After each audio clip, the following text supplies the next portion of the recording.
everything that we do that drives our success is better when we manage our energy.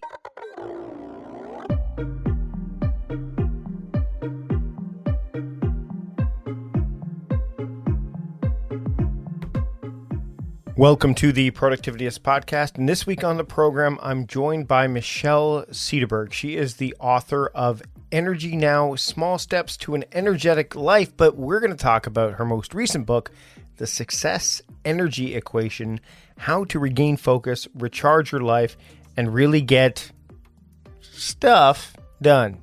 Of course, stuff is replaced by something else, but we talked about a whole bunch of things, not just something else, but a whole bunch of things during this conversation. I really want to get to it. It's, again, a wonderful opportunity to talk to somebody who really gets this stuff, who's really into productivity like I am, and, especially a fellow Canadian. So here we go. Here's my conversation with Michelle Cederberg here on the Productivityist podcast. Michelle, thanks for joining me today. Happy to be here. So, the success energy equation, how to regain focus, recharge your life, and really get stuff done. I want to avoid the bleep from my producer. Although it's interesting, as just before we recorded this, yesterday I started watching that Netflix series, The History of Swear Words.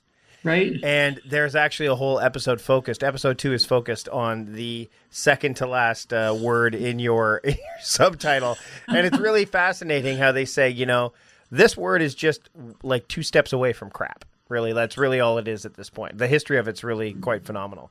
Thanks for taking the time to join me on the show today. I really appreciate it. I'm really super happy to be here, Mike.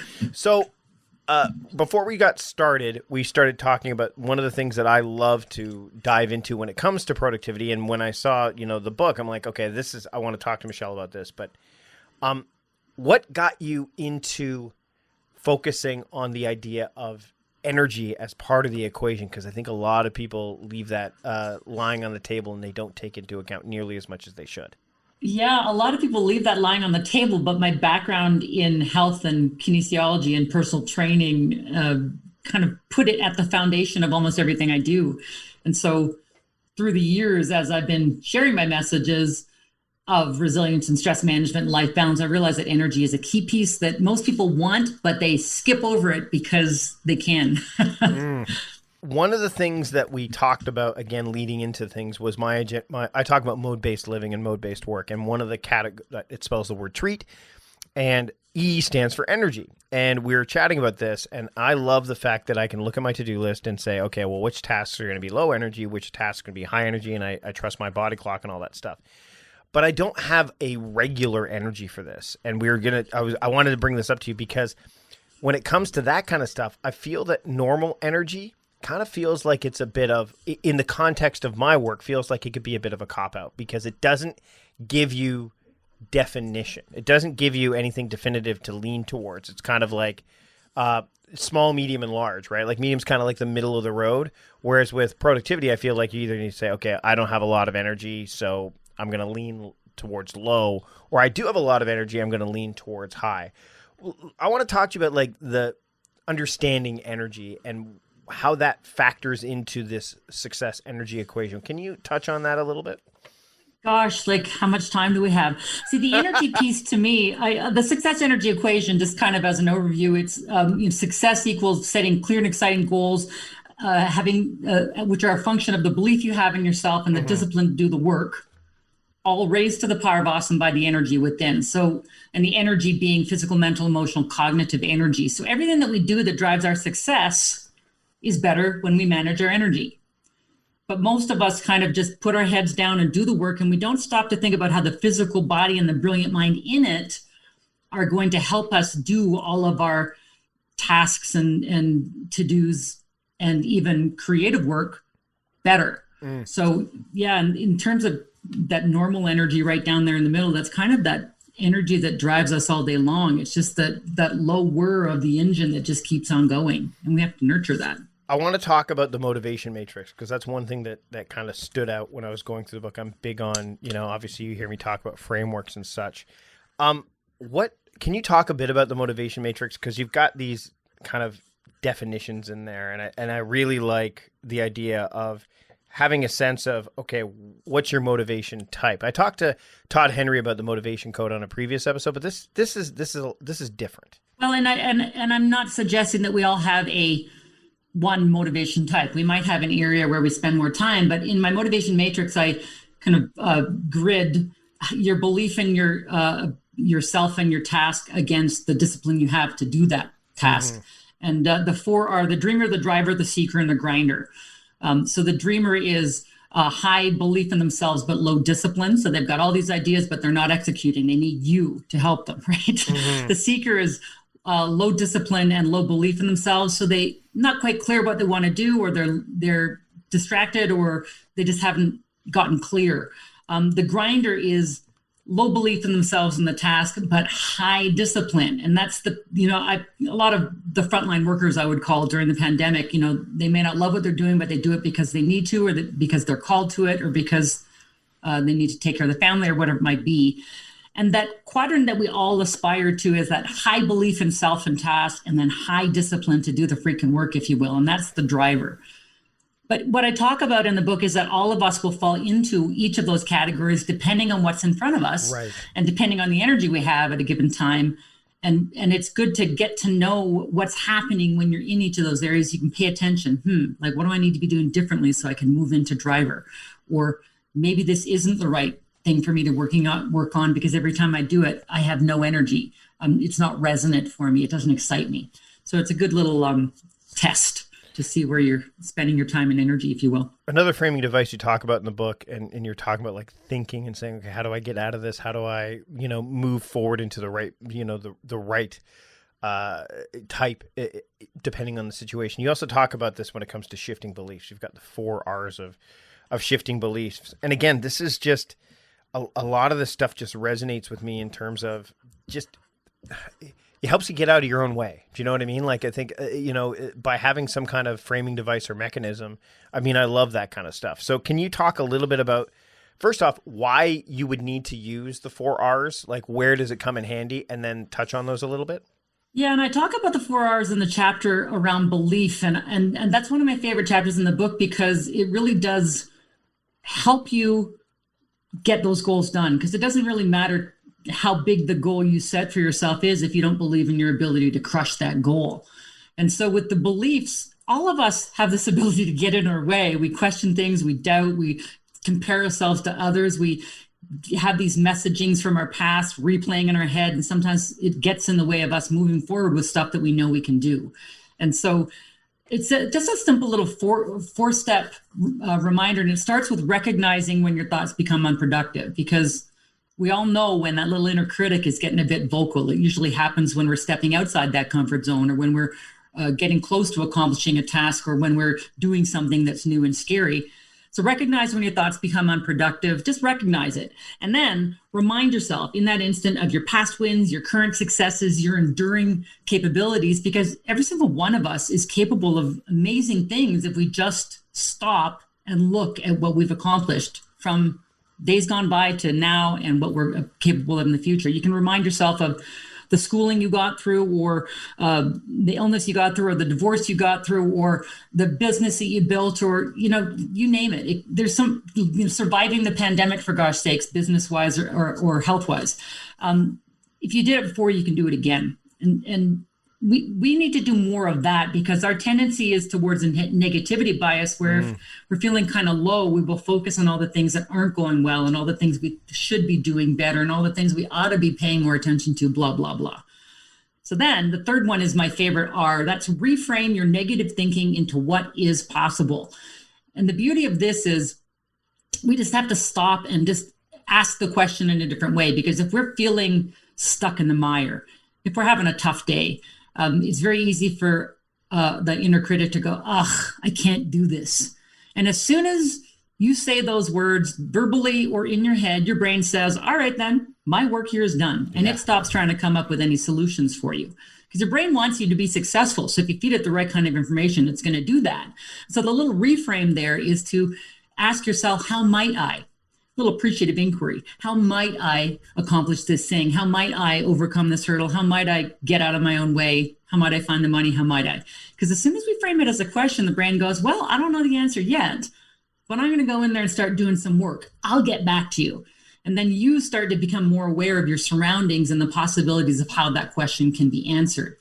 Now, the challenge is we're often an instant gratification society. And so when we make the decision for change, we say we want it to be done right now. I mean, the same thing happened to me this morning as I was going through some of your things, the daily driver. I'm like, gosh, I've got so many things in front of me. I want it all to be done now. So the fourth R is the most important for longevity. Repeat, repeat, repeat. Every time you feel that that voice coming up that's telling you you can't, recognize, remind, reframe, and keep on doing it. It's pretty powerful. And the thing about both of those things you just talked about, the matrix and the four R's, is that they're accessible. They're simple. We just have to get out of our own way. How have you experienced or noticed when you're building this together, when you're working with people, when you're speaking to people, that they tend to get in their own way when it comes to this kind of stuff? Because I mean, I see it a lot. And how do you kind of do you find a way to help people kind of go, hey, listen, like, I mean, obviously the book touches on a lot of this stuff, but here's how you can avoid getting sidetracked. Here's how you can get a better perspective around this so that you get out of your own way. Well, the first thing I would say is that we are all so busy processing life. We're connected to our devices 24/7, and we're trying now with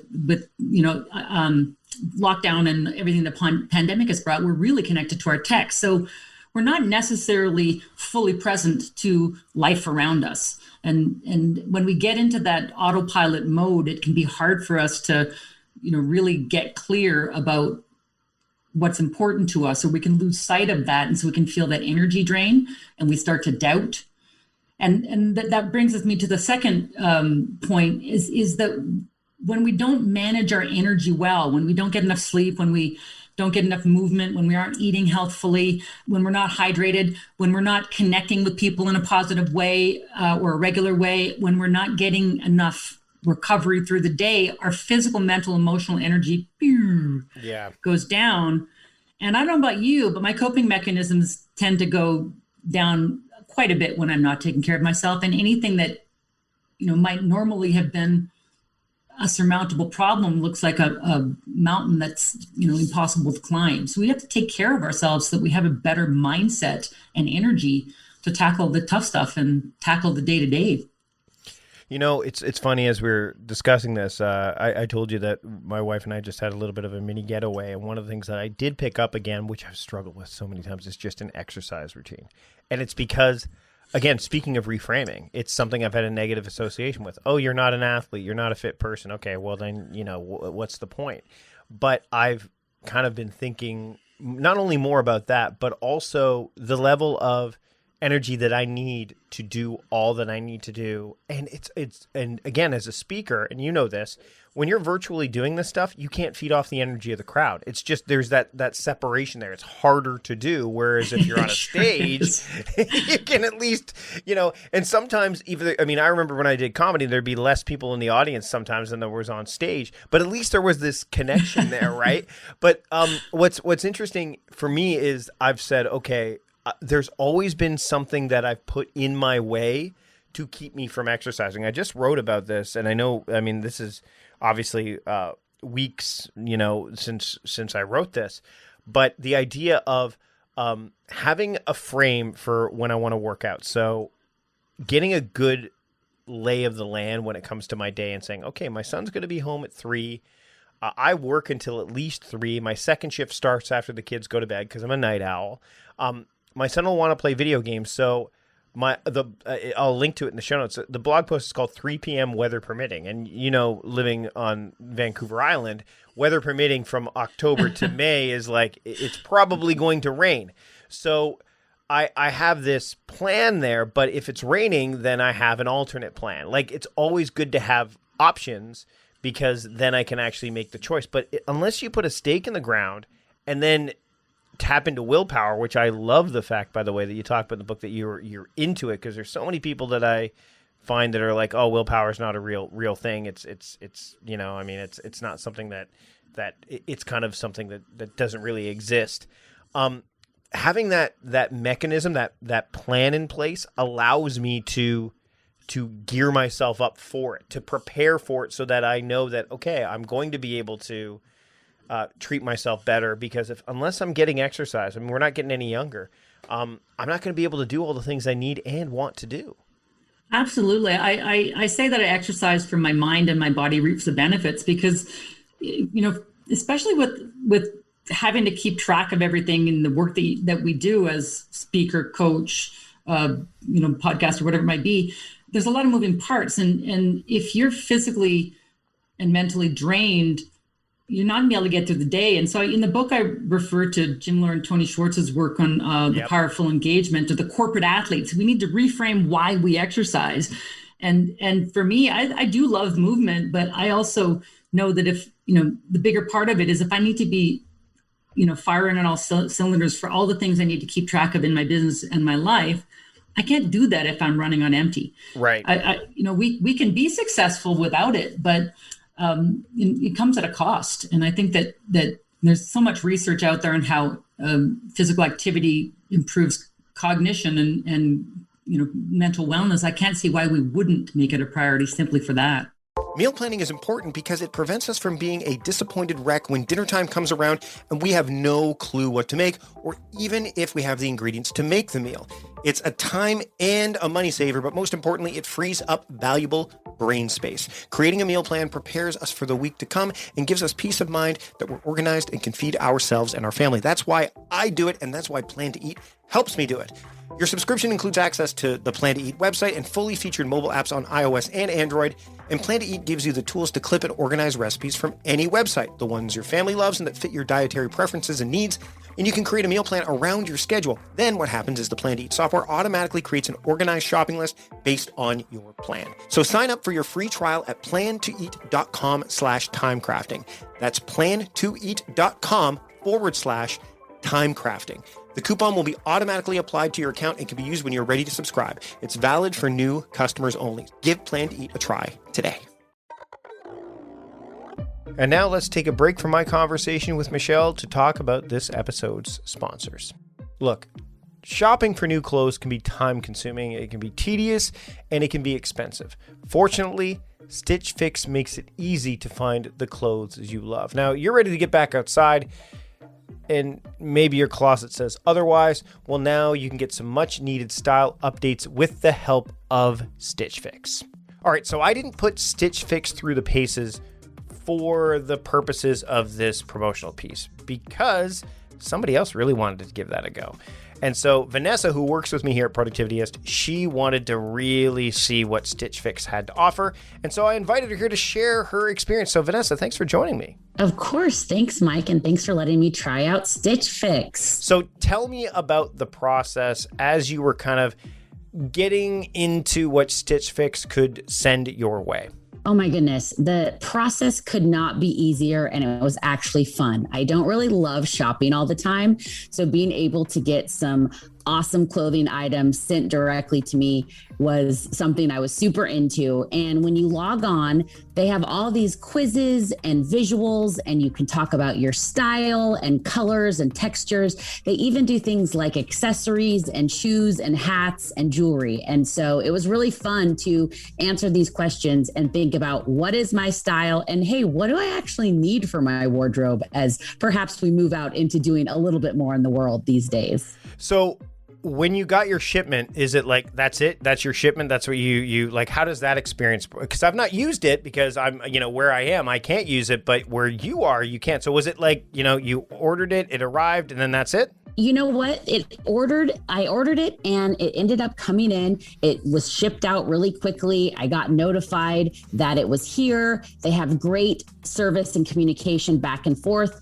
You go through, you try on the items, you feel them out, you see, hey, do I want this? Do I not want this? And then you keep what you love, which for me was this pretty green sweater. And then you send back the other items, but you tell them, oh, it was a little too big, or it was a little too tight, or the sleeves weren't as long. And then next time they send you the next opportunity based on your feedback, which I think is awesome, because time and time again, you're going to just keep getting better and better, more aligned pieces to make your wardrobe work.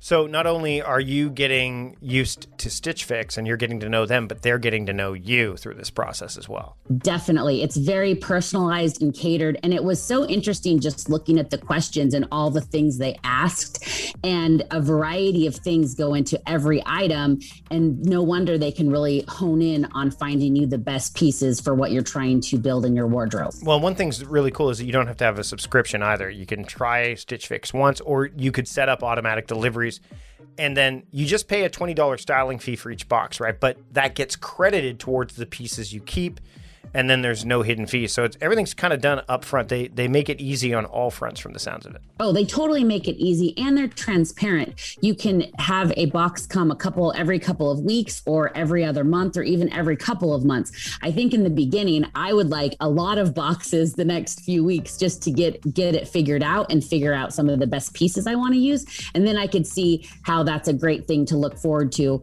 and spread it out more. But they do a great job with the way they organize it and how they send it out to you. So I may be misinterpreting this entirely, but it sounds like you're a fan of Stitch Fix. I am definitely a fan of Stitch Fix, and I think everybody should go give them a try. All right, so if you want to get started with Stitch Fix, go to stitchfix.com/timecrafting and you'll get 25% off when you keep everything in your fix. That's stitchfix.com/timecrafting, and you'll get that 25% off when you keep everything in your fix. Again, one more time, stitchfix.com/timecrafting. Get that discount. Head there today. Vanessa did. She loves it. Okay, if you're anything like me, you struggle with your marketing. I mean, I can write, I can talk, I can do all that stuff, but when it comes to promoting and marketing, I am just not that great at it. Well, this is where Otis can help you out. Meet Otis. Otis is a digital marketing assistant to help target, optimize, and measure campaigns for entrepreneurs and small business owners like you and like me. You can create Facebook, Instagram, and Google ads all from the Otis app. And Otis's AI technology intuitively optimizes your daily budget to whichever platform is performing best. Otis can help you get started by creating custom templates for you based on analyzing your point of sale, website data, and available inventory. And you can manage and track all your results in real time from the Otis app. And Otis users, get this, they can see results for as little as $10 a day. Now, if you have an online store, let's say you have a Shopify store, well, if so, then Meet Otis is exactly what you need. Meet Otis helps plenty of online retailers every day through Shopify. So if you're ready to supercharge your online advertising, then get started with Otis today. Otis is offering listeners of the Productivityist podcast a 14-day free trial plus $50 in ad credit. All you need to do is go to meetotis.com/timecrafting to take advantage of this offer, but do it today. That's right. Head to meetotis, that's meetotis.com/timecrafting to get your 14-day free trial, plus a $50 credit just to get started. So head to meetotis.com/timecrafting. So what are you waiting for? Head to meetotis.com/timecrafting to get started today. Anxiety has played a role in a lot of people's lives for many years. And recently I was reading about a friend who talked about time anxiety, the idea of like, am I using my time to the greatest ability? Am I missing out on too many things? And again, this idea of time anxiety really resonated with me, because when you're anxious and when you're feeling, anxious about the time that you have and the time that you may not be using to the best of your ability, it can interfere with your happiness. That's one thing that can interfere with your happiness, but there are a myriad of things that can do that. And if something is preventing you from achieving your goals, well, BetterHelp can help. You see, BetterHelp will assess your needs and match you with your own licensed professional therapist. You can connect in a safe and private online environment, which is incredibly convenient. You can start communicating in under 48 hours with your own licensed professional therapist. And by the way, if it doesn't work out with that therapist, maybe the scheduling's off, maybe time zones are weird, well, get this. BetterHelp is committed to facilitating great therapeutic matches, so they make it easy and free to change counselors if needed. Here's another thing to keep in mind, that BetterHelp is not a crisis line. It's not self-help. It's professional counseling done securely online. You can send a message to your counselor anytime, and you'll get timely and thoughtful responses. Plus, you can schedule weekly video or phone sessions. And you can do this all without ever having to sit in an uncomfortable waiting room. Now, there are a wide range of specializations that these professional counselors are available to help you with. Depression, stress, anxiety, as I mentioned, relationships, sleeping, trauma, grief, and many more. And remember, anything you share is confidential. It's also convenient. It's professional. It's affordable. BetterHelp has you covered. And there are so many people that have been using BetterHelp that they are recruiting additional counselors in all 50 states. What are you waiting for? I want you to start living a happier life today. So as a listener of the Productivities podcast, you'll get 10% off your first month just by visiting our sponsor at betterhelp.com/timecrafting. So join over 1 million people who have taken charge of their mental health. Again, that's betterhelp, HELP.com/timecrafting. Do it today. And now let's get back to the program. Let's talk about willpower for a second. Again, I'm a big Green Lantern fan. I love the idea of the willpower. I mean, you talked about the daily driver, the thing that is in the center of it, which is where you could use it for your calendar. You could use it for whatever. We'll put a link in the show notes of how you can download it for free if you want. But I call it the power ring because it's a circle. It gives you power, but also a bit of fan service as a Green Lantern fan because the Green Lantern has a power ring. What role does willpower play, do you feel, in all of this? To me, I'll tell you what it is to me.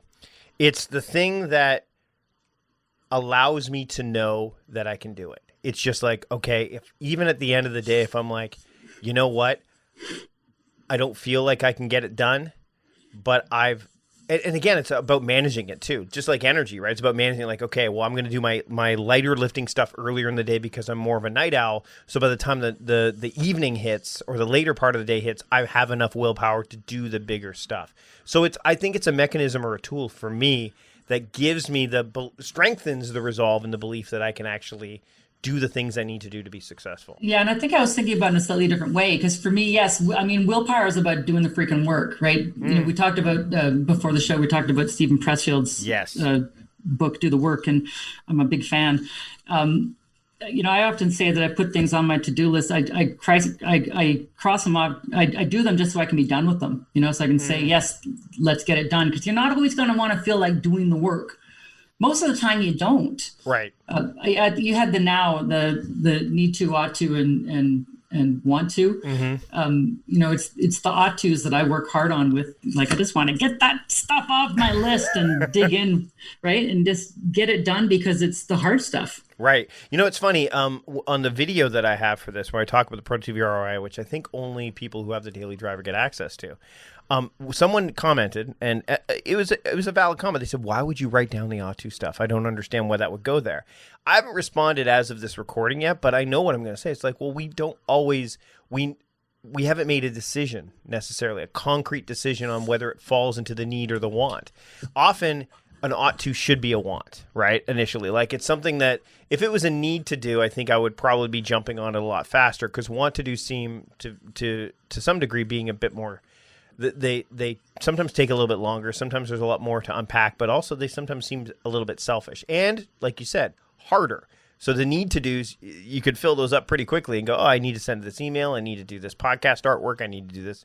But the want to do's, they're the bigger stuff, and those are the things that I think you need to have, though, that energy, that drive, that mechanism in place that's going to allow you to make those things happen. Absolutely.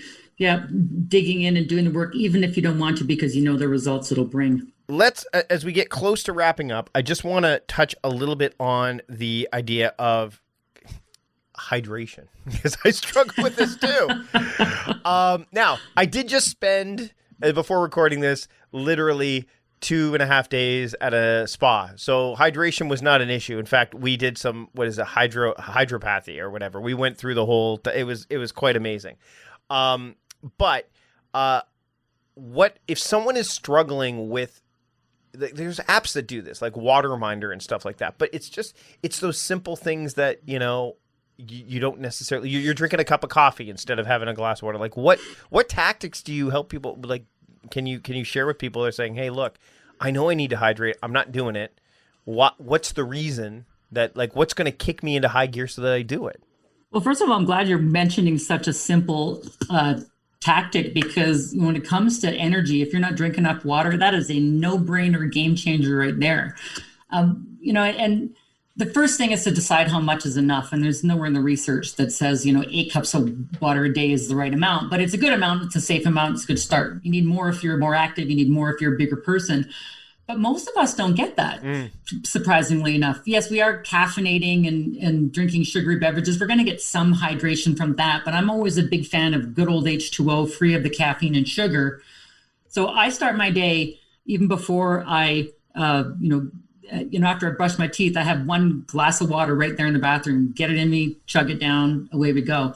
And then throughout the day, I have water nearby. And I have a paper checklist because, like you, I'm a big believer in putting pen to paper and just, having it there. I'm probably going to add it to my daily driver now. But yeah, to just throughout the day. And if you're sitting down, for instance, at lunch, and you might normally have some other beverage besides water, start with water. And at dinner, if you're going to have wine with dinner, start with a glass of water. After you've exercised or before you've exercised, get that water in you. Just have those sips, and it doesn't have to be a full cup, just kind of throughout the day. I have a water bottle on my desk, so I'm reminded, and I have one in my car, so I'm reminded. You'll never guess what's on my water bottle. I have 2 of them, and they both have the Green Lantern symbol on them. I got it. One is a gift. One I bought on my own, and one was given to me as a gift. And it was just, again, those subtle. Are you big? Real quick, are you big on visual avatars, like visual things that are kind of like that will, act as a trigger? Oh, absolutely, yeah. Coming up with those things that as soon as you look at them, it's like, oh, here we go. Yeah, lights you up. Before I let you go, one last question, which may seem counterintuitive, and actually it's a theme with some of the other discussions I've had today. Seeing as today is my listening day, and I've been talking to a lot of people, but one thing that's come, I gotta say, in every single one of my conversations is the idea of slowing down, which seems completely not to me, because I've studied this for well over a decade now, and I know it to be true, but the idea of slowing down seems incredibly counterintuitive and to some even counterproductive. Why? And with energy, people are like, well, energy shouldn't be just go, go, go. Like you're moving. Like, what does slowing down have to do with the success energy equation? Can you touch on that? I think it could probably be one of the most overlooked but most powerful things that we all need to do. And having, this is coming out, I think you said first quarter of 2020. We've had a few months now to just kind of settle into the year. I want you to think about, January, like where we are right now. We're heading into a new year, but it's still not, we're still not beyond the pandemic, and tons of uncertainty. Yeah. Tons of uncertainty. And so we don't have those times to just sit and get clear. I say get present to the mess. We're likely moving forward, working on the wrong things at the wrong time. Most of us have. I would venture to say that most of us, whether we realize it or not, needed to do or should be doing some sort of a reset at the start of 2021 to ask ourselves: is what I wanted last year the same as what I want now? Has life changed enough that I need to reconsider my options? As you and I both being self-employed, that's definitely the case with the pandemic. I'm normally on a plane every week, and so that power of pause is to just sit and get present with yourself, to listen to what your mind and body are telling you, to be aware of the niggling thoughts that are coming around, because we ignore them because we're driving through the space of the day with, attached to our devices and just moving from one thing to the next. So I think it's the most powerful thing that we can add to our daily, tasks, if you will. Michelle, before I let you go, I tend to ask this of almost every guest. Sometimes we don't get to it, but in this case, I'm going to get to it. If someone wants to take one simple action or one simple approach when they're done listening to the conversation today that we've just had towards, regaining their focus, recharging lives, and really getting crap done, what's the one simple action they can take that's going to start them in the right direction? Well, it's a question that I have been asking myself this week. And as a coach, it's something I ask of all of my coaching clients. What do you want? Just to stop long enough and ask yourself, what do I want for myself with my career, with my family, with my health right now, this year, circumstances of the art? What do I want? And then just stop and start paying attention to the answers. Might not come right away. You might get more clear about the things you don't want, but pay attention to all of it. What do I want for myself now, next week, next month, the end of this year? It's a powerful question. Michelle, the book is called The Success Energy Equation, How to Regain Focus, Recharge Your Life, and Really Get Stuff Done. Where can people pick up this book, and where can people keep up with you and your work? Well, of course, they can get it at Amazon, but if you go to successenergybook.com, it's kind of a one-stop for me and my speaking business and my social media channels, and buying the book and seeing what other books I have and saying hi to me if you like. Successenergybook.com. Michelle, thanks for taking the time today to join me on the Productivityist podcast. It's been a real pleasure, Mike. Thanks. Big thanks to Michelle Cederberg for joining me on the program. Again, pick up her latest book, The Success Energy Equation, wherever books are sold as well. You can also learn about all the things we talked about in more detail by just checking out the links in the show notes, where you can add any of the podcast apps that this podcast is available on, including the one you're listening to right now. So whether that's Spotify or whether it's Apple Podcasts or Stitcher or Google Podcasts or wherever, not only can you access the links that I share in the show notes, but you can also subscribe to the podcast. And I encourage you to do so. That way you don't miss a single episode of the program. And you can also more easily go back into the archives and listen to other episodes featuring guests like Gretchen Rubin, Nir Eyal, Derek Sivers. The list goes on and on and on. There's over 370 plus episodes in the archives. You don't want to miss those episodes, and you don't want to miss the ones coming up. So again, subscribe to the podcast wherever you listen to your regular podcast subscriptions. That's it for this episode. Thanks so much to Michelle for joining me. Thanks to you for joining me on this episode. And until next time, this is Mike Vardy, the host of the Productivityist podcast, reminding you to stop guessing and start going. See you later.